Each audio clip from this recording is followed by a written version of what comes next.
Olá, seja muito bem-vinda ao programa Ponto de Vista. O programa onde cada ponto de vista é a vista de um ponto, ou seja, queremos articular e construir conhecimento. Hoje nossa temática será egressos professores. Aqueles estudantes tão apaixonados pelo estudo que acabam sendo depois professores e aqueles que vão transmitir o estudo para outros alunos. Para isso eu converso hoje com Cíntia Araújo, que é mestre em patologia bucal e coordena o curso de odontologia da Unipar. E também a professora Sandra Sayuri, que é mestre em ciência da saúde e professora do cursos de farmácia, educação física, ciências biológicas e estética. Sejam muito bem-vindas vocês e bem-vindos vocês também em casa, que nos dão a honra da audiência no programa Ponto de Vista, o meu, o seu, o nosso programa semanal de entrevistas e, claro, construção do conhecimento. Professora Cíntia, me diga uma coisa, você sempre gostou de estudar? Não vou negar, sempre gostei. Eu acredito que isso veio muito do estímulo que a gente acaba tendo em casa, né? Então, meus pais incentivavam muito. Desde pequena, a prioridade dentro de casa era o estudo. E quando você percebeu que você, além de gostar de estudar, de se apaixonar por estudo, seria também capaz de ensinar alguém a estudar? Foi na graduação mesmo. Na graduação.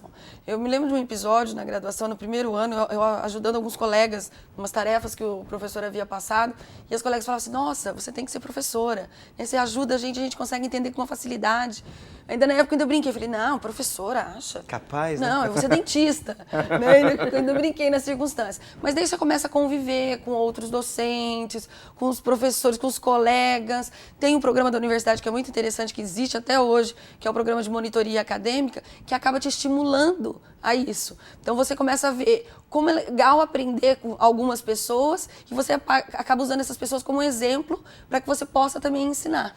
Tanto que eu tenho até hoje, assim, na memória, exemplo de vários professores que eu falo assim, nossa, ele fazia desse jeito, eu gostava tanto da aula dele, que eu acabo utilizando como exemplo hoje em dia nas minhas aulas. Uma referência para você. Sim. Porque, no caso, a tua graduação foi em odontologia aqui na Unipar. Sim. E assim, a grosso modo, o que acontece? A pessoa faz a odonto, não é para ser professor em primeiro lugar, né? É para atuar na área de saúde, saúde bucal, etc, né? De repente parece que dá uma guinada, você continua atuando na área de saúde, mas também quer ensinar a situação, né? O que seria ensinar para você, professor? Hoje é minha vida. É vida? Eu falo que hoje é minha profissão. Minha primeira profissão é ser professora. Quando você vai em algum evento, alguma coisa, você se apresenta como professora? Eu sou professora. É isso, uma questão de honra. Eu sou professora. Eu falo que eu não conseguiria hoje em dia me desvincular dessa profissão. Eu gosto muito da odontologia, de ser dentista também, mas eu acho que a docência me ensinou até a ser uma profissional melhor. Uma profissional no que me refiro em termos de consultório. Porque lá eu preciso ensinar também o meu paciente. Ensinar novos métodos de educação em saúde, explicar para ele todo o procedimento que tem que ser passado. E eu vejo que a docência me permite isso. Me permitiu compreender melhor aquilo que eu tenho que passar para o meu paciente. Professora Sayuri, como é conhecida, né? Isso. Até a Cíntia dizia que não sabia que o nome dela era Sandra, né? Vamos chamar de Sayuri, então, né? Professora, você fez curso de farmácia aqui na Unipar. Sim. Não é um curso de licenciatura, não está sendo habilitado diretamente para a sala de aula. O que te levou a cursar farmácia e, de repente, pensar na docência? Bom, assim, eu descobri que aprender, eu sempre continuo aprendendo e gosto muito de aprender. Nesses programas que a Unipar tem de monitoria acadêmica, eu fiz várias monitorias. E ali eu descobri que eu gostava muito de ensinar, mas que quando eu ensinava eu aprendia muito. E durante a graduação eu fiz vários projetos de iniciação científica, fui para vários congressos apresentar o que a gente pesquisava aqui, né? Os resultados, e tudo era muito gratificante, tudo era muito prazeroso. Você mostrar para as pessoas o que você estava aprendendo e ensinar para outras pessoas. E assim, o ídolo também, né? Então eu tive bastante ídolos, assim, que hoje, assim, eu digo que é uma grande bênção, assim, é uma grande graça poder trabalhar com quem você admira tanto, né? Aí, inspirados nele, a gente fala, nossa, olha como que eles sabem. E assim, como que a gente aprende todos os dias. Então, todos os dias eu sempre aprendo uma coisa nova. Interessante, né? As duas tocaram num ponto comum, que é a questão das referências, né, para a sala de aula. Porque os cursos que vocês fizeram não são cursos de licenciaturas, né, não preparam, digamos assim, diretamente para a sala de aula. Vocês se lembram a primeira aula que vocês deram ou não? Vocês tinham em mente essa referência, esse ídolo de vocês para poder ensinar? Sim, nossa, eu lembro. Como é que foi a tua primeira aula, professor? Eu falo muito rápido, né? É de natureza. Eu quase não percebi. Hoje eu falo devagar. Ah, sim, claro. Hoje uma aula que eu dou em 1h40, na primeira aula que eu dei em 45 minutos. Aí acabou daquela tensão. E hoje eu uso 1h40. Na hora que eu terminei, eu falei assim, meu Deus, estourei o tempo. Eu tinha perdido todo o sentido. Mas em todo momento eu lembrava claramente, na hora de montar os slides, eu lembrava da aula daqueles professores. Eu não vou dizer um professor, Sim. mas eu tive vários professores que me inspiraram muito. Eu lembrava daqueles slides. Eu era acompanhada, eu dividia a disciplina com um grande professor de patologia, que até hoje eu admiro demais. Eu lembrava perfeitamente a forma dele falar com os alunos, dele passar a informação. E ainda assim foi em 45 minutos. O nervosismo da situação. E quando acabou os 45, você olhou para eles? Eu olhei para ele e falei assim, estourou o tempo? Ele, não, falta 1 hora ainda. Qual foi a saída? Não, daí eu falei, vamos então rememorar alguns pontos importantes. Boa tática, né? Sim, aí voltamos, pegar dúvidas, e aí puxei para esse lado. Quando eu fiz licenciatura de filosofia, o professor sempre dizia pra gente didática, olha, sempre tenha um plano B. No caso, por exemplo, se sobrar tempo, ou se acontecer imprevisto, você pode tirar da carta da manga para atuar, né? E na época nós dávamos aulas para 160 alunos. Nossa, gente. Então eram turmas grandes. Desafiador. Que nós tínhamos aqui. Grande. Eu falo assim, o ensino ele é desafiador.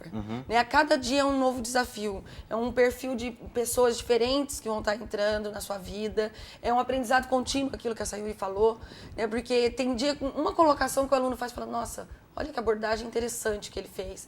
Eu nunca analisei sob esse prisma esse assunto. Sim. Então é contínuo. Nesses 15 anos que eu estou aqui na universidade, eu posso dizer do que eu era, do que eu sou hoje, e ainda tenho certeza que daqui a alguns anos eu vou ter muito mais do que eu tenho hoje em termos de conhecimento. Professora Sayuri, lembra da sua primeira aula? Ah, lembro. Lembro. Olhando hoje essa primeira aula, como é que você se avalia? Bom, assim, eu vejo assim que eu mudei, né? Vejo que a minha didática melhorou, né? A apresentação da aula em si, hoje ela tem uma estrutura melhor, né? Então, assim, ao longo das minhas aulas eu fui percebendo, olha, faltava figura, né? Ou mais exemplos. Hoje eu trago muitas coisas, eu dou a disciplina de anatomia. Então, eu tento trazer o máximo possível da anatomia na vida profissional do acadêmico, né? Então, assim, na minha primeira aula mesmo, que eu entrei em sala de aula, eu me apresentei como professor e os alunos acharam que eu era aluna. Sério mesmo? Foi até engraçado, assim. É trote, né? Não, foi. E como é curso da saúde, então todo mundo fica de branco. Então, de vez em quando entrava um outro professor na aula para conversar comigo e não me achava.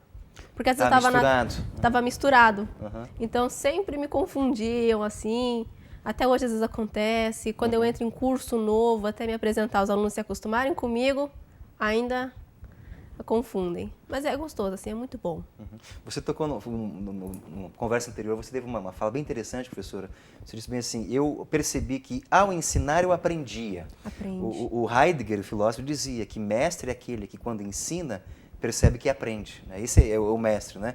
Vocês hoje têm um tempo já de aula, uma bagagem já, vocês ainda continuam aprendendo muitas coisas, mesmo que tenham dado a disciplina 10 anos seguidos, né? Ainda tem aprendizagem? Nunca uma aula foi igual à outra. Em 15 anos eu ministro a mesma disciplina. A mesma disciplina. Né? A mesma disciplina. E nunca é igual. Nunca é igual. É interessante. Todas as vezes tenho o planejamento da aula, eu olho novas imagens, novas informações que vêm. A gente vê que a ânsia do aluno é diferente hoje em dia por informação. Os alunos são diferentes. Sim, eles chegam numa busca de informações, eles já chegam com a informação também já pré-estabelecida, porque eles falam, nossa, sobre esse assunto eu já vi isso, eu já sei isso, então você já tem que se preparar mais ainda. E o legal é que a gente consegue, dependendo da disciplina, dependendo do aluno, a gente consegue fazer uma conectar as disciplinas, né?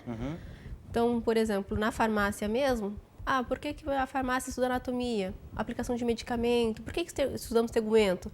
Medicamentos transdérmicos. E na odontologia?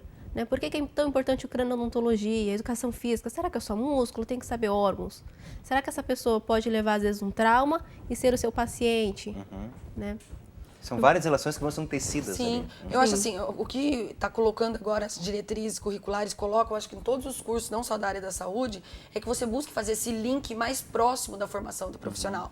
né? De você conseguir estar aplicando mais. Eu vejo que tem conceitos que eu vi há 15 anos atrás, quando eu concluí minha graduação, que hoje em dia não tem mais necessidade. Você fica assim, aonde ele vai aplicar isso, esse conhecimento? Então é muito diferente eu chegar e querer ensinar aquilo que é utópico para o aluno, né? Eu tenho que ensinar aquilo que realmente é prático e ele quer esse conhecimento, o que ele vai usar amanhã dentro do consultório dele. As duas tocaram num ponto interessante, que vocês, me parece, estão muito preocupadas com quem está à frente de vocês, com o interlocutor, com o alunado, né? Sim. Porque cada ano é diferente, cada turma é diferente, cada uma é uma realidade, ou seja, há uma preocupação pelo contexto.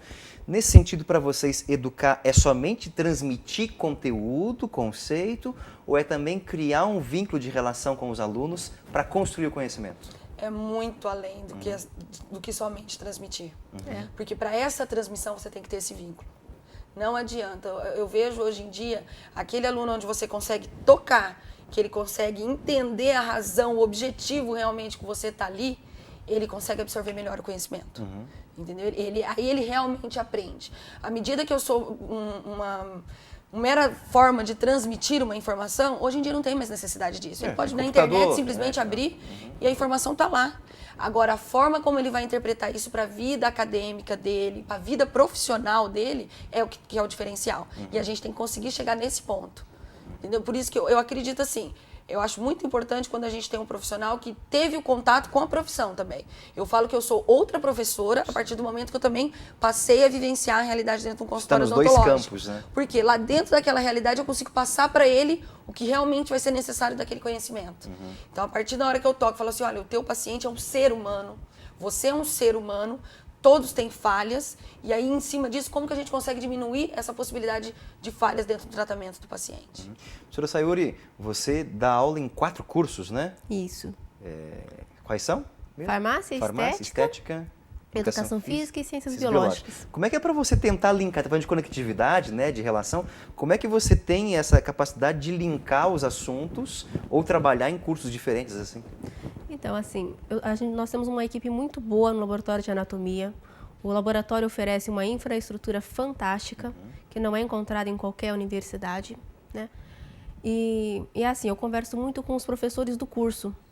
Então, eu converso muito com os professores da farmácia, com os professores da educação física, da biologia, da estética. Converso com todos, né? Nós temos bastante interação para poder direcionar melhor o conhecimento deste aluno para tornar a disciplina o mais prático possível, né?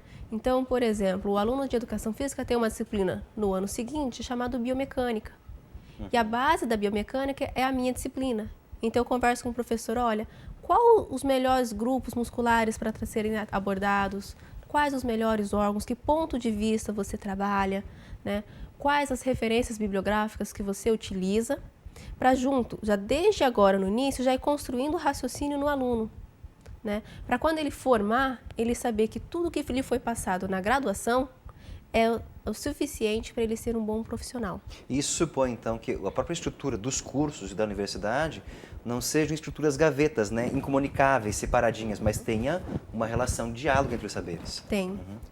É necessário isso daí, né, André? É o que a gente chama da transdisciplinaridade, Sim. ir além das disciplinas em separado. Acho que é necessário isso, ter essa inter-relação entre as disciplinas, entre os professores. Eu acho que quando você tem um grupo muito coeso e muito comprometido, você consegue alcançar.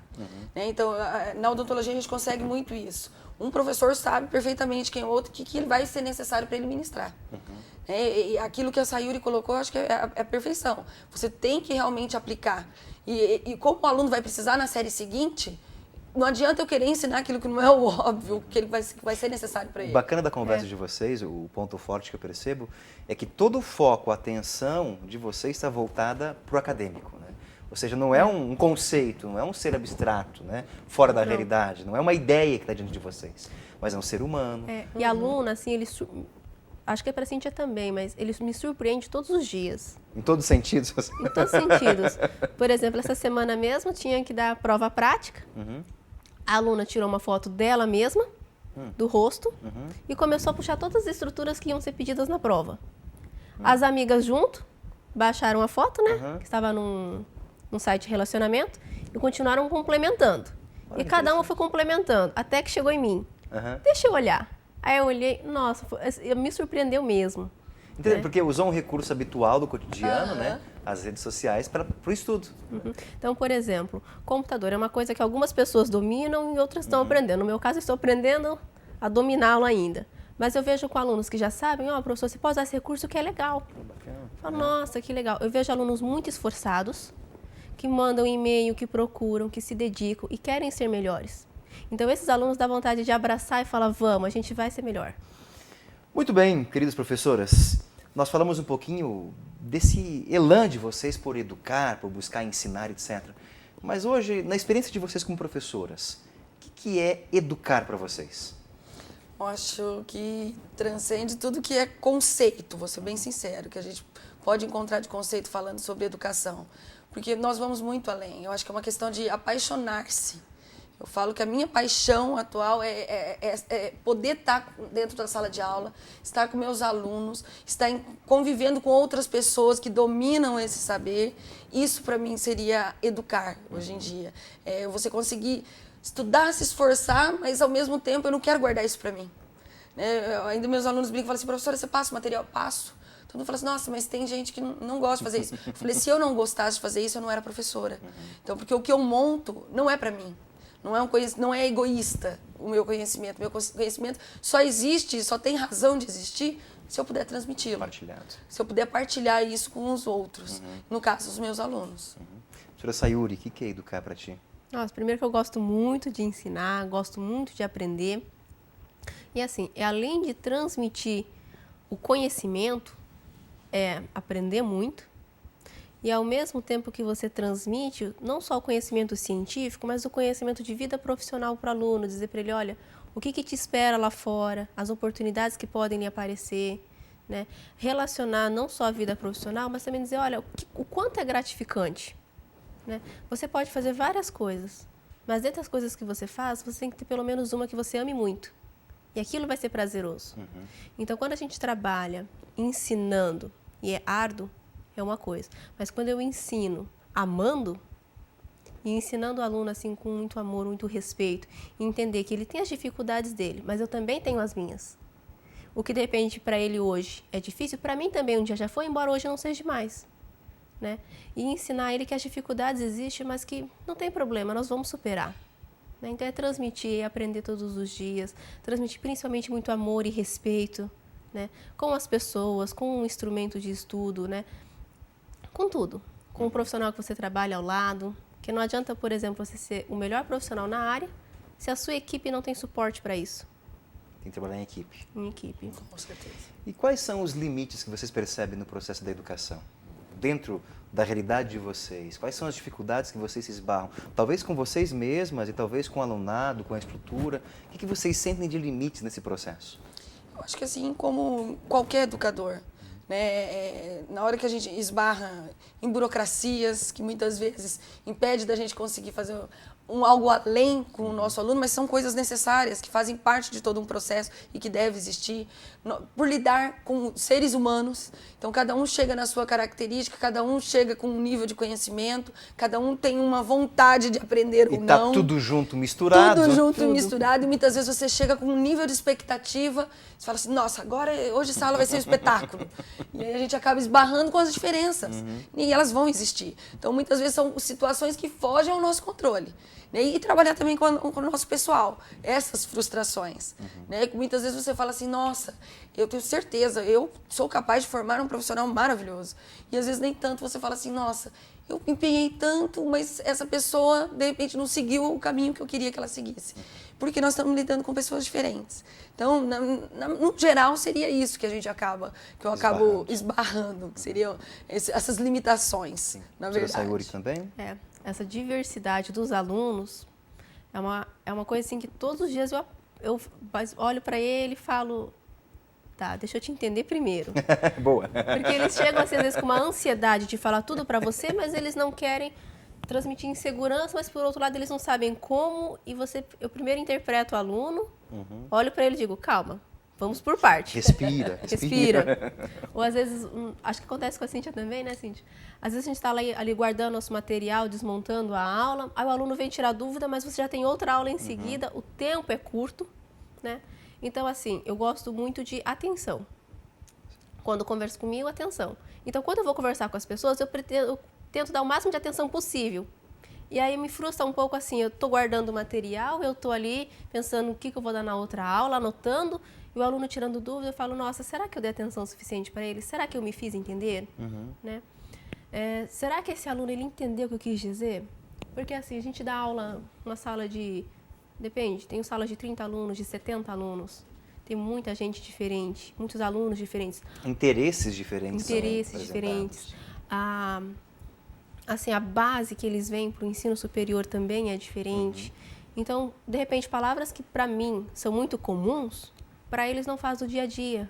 Então, às vezes tem que trocar as palavras, me adaptar com a turma, né? Assim, entender que cada aluno tem as suas limitações, né? Por exemplo, aluno que mora de fora. Então, poxa, eu posso marcar um horário para tirar dúvida com ele à noite, no meu intervalo, né? E não só de dia. Pessoal, a gente fica sempre aberta a tirar dúvidas por e-mail também, que como fica em 2 campos, então o aluno às vezes não me encontra. Mas assim, o tempo é uma coisa muito complicada. Imagino. Não, falar em tempo, imagine, professor, ele trabalha antes da aula, durante a aula e depois da aula. Sim. E como é que vocês conseguem conjugar essa questão de tempo na vida particular e privada, com família? Como é que é esse jogo de estar nessa tensão de produzir uma aula de qualidade e estar sempre se questionando, será que a aula foi boa, foi ruim, o que eu devo melhorar, etc., com a vida familiar, com o lazer? Como é que vocês fazem isso? É corrido, André. Eu falo que o dia tinha que ter mais umas 6 horas. Só 6? Pelo menos. No mínimo. Nessas 6 dava para tirar umas 3 para dormir. Boa. Mas, na verdade, assim, a gente aprende, eu acho que a uma certa altura, a coordenar toda a situação. Porque uma das coisas que a docência trabalha muito bem na gente é essa questão do planejamento. Então, você aprende a planejar a sua vida profissional, aprende a planejar a sua vida pessoal e vai envolvendo todo esse contexto. E a família se envolve e, graças a Deus, porque se a gente não tem uma família te dando um anteparo para tudo isso, a gente não dá conta. Família de professor tem que ser bem compreensivo também. Com certeza. Com certeza. Marido tem que estar ao lado do filho, tem que estar junto. E a gente começa a notar que dentro dessa rotina, até eles mesmos vestem essa rotina. Sim. Então, nesse sentido, a gente consegue estar levando. Mas eu acho que essa questão do planejar, que faz parte da docência, auxilia muito. Esses dias eu entrevistei a professora Cacilda Zaffanelli, né? Que até ela brincou conosco aqui, disse que não deveria chamar Cacilda Zaffanelli, mas Cacilda Unipar, que ela é propriedade da Unipar. E ela dizia que ela teve uma grande graça na vida dela de gostar muito de viajar, e a disciplina dela era antropologia cultural. Então, nas viagens que ela fazia, ela pensava o que ela poderia trazer de elementos para a sala de aula. Você também tem isso, professora Sayuri? Quando você vai viajar ou está no teu lazer, etc., assistindo um filme, vendo alguma coisa, fala, opa, isso aqui é bacana para a aula. Está sempre nesse link? Não Sempre. desgruda? Não, sempre. Aí, por exemplo, às vezes você lê um artigo e fala, nossa, esse artigo é legal, vou levar para os meus alunos. Então, por exemplo, eu dou aula para cursos da saúde, disciplina de anatomia. Aprendizado, o artigo aprender, não faz, assim, não está no plano de ensino. Mas eu trouxe para os alunos, gente, já foi feita uma pesquisa, como que a gente melhor aprende? Nós aprendemos melhor quando nos questionamos. Então, pessoal, vamos mudar um pouquinho a didática de hoje. Vamos nos questionar hoje, né? Pessoal, gostaram da didática? Ou vocês acham melhor fazer uma apresentação para mim, né? Então, assim, toda vez a gente vê uma coisa diferente, fala, nossa, isso é legal. A gente faz vários cursos de atualização, né? Conversa com outros profissionais da área, mas o que vocês estão fazendo? Ah, vai ter um congresso, aí você vai para um congresso novo, ele te traz uma ideia nova. Né? Então, por exemplo, assim, redes sociais é uma coisa que a gente tem que tomar cuidado, estar atento. Mas, por outro lado, se bem utilizado, a gente consegue difundir bem o conhecimento. Uma ótima ferramenta. Isso, por exemplo, vídeos. De repente, um vídeo numa sala de aula, o aluno às vezes dispersa. Mas se ele estiver assistindo em casa sozinho, quem sabe ele preste mais atenção. Né? Então, a gente fica antenado. Às vezes o aluno fala, professora, você viu tal artigo? Não vi, mas eu vou procurar. Aí você vai procurar e dá uma olhada, se atualiza. Né? Por exemplo, esporte mesmo. Por ser farmacêutica, então, assim, o esporte é uma coisa que eu vivo aprendendo todos os dias. Então, eu pergunto aos alunos, quais os campeonatos que tem? Aí eu fico de olho nas lesões, para saber o que foi lesionado, para tentar correlacionar aquilo com a anatomia e como lidar. Para discutir a partir do interesse deles. Interessante. Agora há pouco eu perguntei para vocês o porquê vocês são educadoras, são professoras, né? A pergunta agora continua. Por que educar na Unipar? Bom, aqui é minha casa. Eu falo que é minha casa porque, como eu sou de Umuarama, eu vivenciei boa parte da história da Unipar. E eu me lembro perfeitamente que minha tia estudava pedagogia. E eu lembro da sala, eu lembro do ambiente, eu devia ter por volta de uns 5, 6 anos de idade, ela trazia aqui para dentro da universidade. E eu olhava as paredes e falava assim, um dia eu vou estudar aqui. Né? Um dia eu vou estudar aqui. E eu não tenho na minha mente o pensamento de um dia ter estudado longe de Umuarama. Né? Então, aí teve a sorte, quando eu cheguei na idade de fazer vestibular tudo, tinha o curso que eu queria, que era odontologia, teve tudo isso. E desde então eu passei a vivenciar 4 anos de graduação, que é um curso integral, vivia aqui de manhã, de tarde e de noite, praticamente. E quando não tinha, até aos sábados eu vinha para auxiliar a professora em caso clínico. Você arranjava alguma coisa para fazer? Arranjava alguma coisa. Então isso daqui acabou tornando a minha vida. Né? Então no momento em que surgiu a oportunidade, falei, nossa, foi a maior oportunidade para a minha vida. Porque tudo que eu queria era a docência, e dentro de um local onde eu me sentia dentro da minha casa. Me sentia acolhida pelos professores que estavam lá, eu conhecia o corpo docente, conhecia a estrutura da instituição, eu sabia muito bem onde eu estava entrando. Sim. A professora Sayuri fez mestrado na UEL. UEM. Então você teve a oportunidade de conhecer outras instituições, outros professores, etc. E por que em educar na Unipar? Olha, assim, desde o meu ingresso à Unipar, foi uma escolha. Né? Eu tive a oportunidade de fazer em uma outra instituição, mas eu escolhi a Unipar porque eu via os profissionais que ela formava. Eu via que, além de profissionais, ela formava pessoas. E eu era atendida por pessoas que tinham formado aqui, e elas me falavam coisas que eu falava, nossa, onde você aprendia tudo isso? E a pessoa dizia que era aqui. Né? Entrei na Unipar, assim, e aí você começa a se envolver tanto com projetos de extensão, projeto de pesquisa, projeto de ensino, começa a fazer atividade solidária, começa a ver que a instituição ela não quer só formar profissionais para ganhar dinheiro, ela quer formar pessoas, quer formar humanos, né?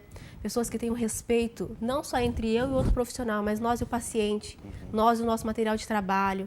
A Unipar ela tem um investimento, ela investe mesmo na infraestrutura, investe nos docentes, investe nos alunos, né? Tem muitas oportunidades. Então, por exemplo, durante a graduação fui selecionada para vários concursos internacionais de apresentação de trabalhos. Ah, professor, será que eu vou? Vai, é importante. Mas por quê? Olha, você vai precisar disso se você for fazer um mestrado, fazer um doutorado, você vai conhecer pessoas. E nesses cursos que eu fiz fora da Unipar, durante a graduação, eu tive a oportunidade de conhecer várias instituições públicas e particulares e notar que a infraestrutura que a Unipar tem não é qualquer universidade que tem. É diferenciado. É diferenciado. Tudo aqui na Unipar é muito diferenciado. Desde o atendimento numa secretaria, de um zelador, de um professor, de um coordenador, de um diretor. Mas assim, o que mais me deixa assim, entusiasmada na Unipar é que como todo mundo trabalha em função de formar cada vez pessoas melhores. E assim, eu entrei na universidade em 2006, nós estamos aí em 2013. E eu já vi o quanta coisa mudou, o quanto de investimento teve e que a Unipar não para. Né?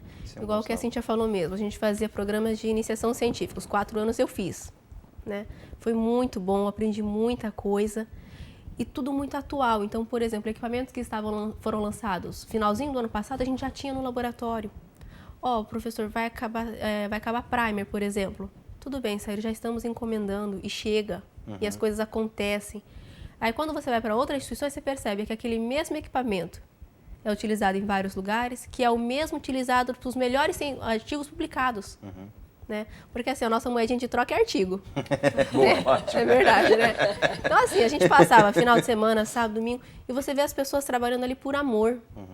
Né? Porque não adianta só trabalhar, se você não amar o que faz. Se torna um sacrifício, na realidade, né? A gente abre mão de muita coisa, muita. Assim, o aluno, ele imagina que a gente simplesmente tem o conhecimento, abre o computador, monta a aula. Que conhecimento 5 vem minutos, por osmose, né? dá aula e acabou. Mas não, assim, tem muita preparação antes de nos tornarmos docentes, durante a docência, depois da aula, durante a semana de prova.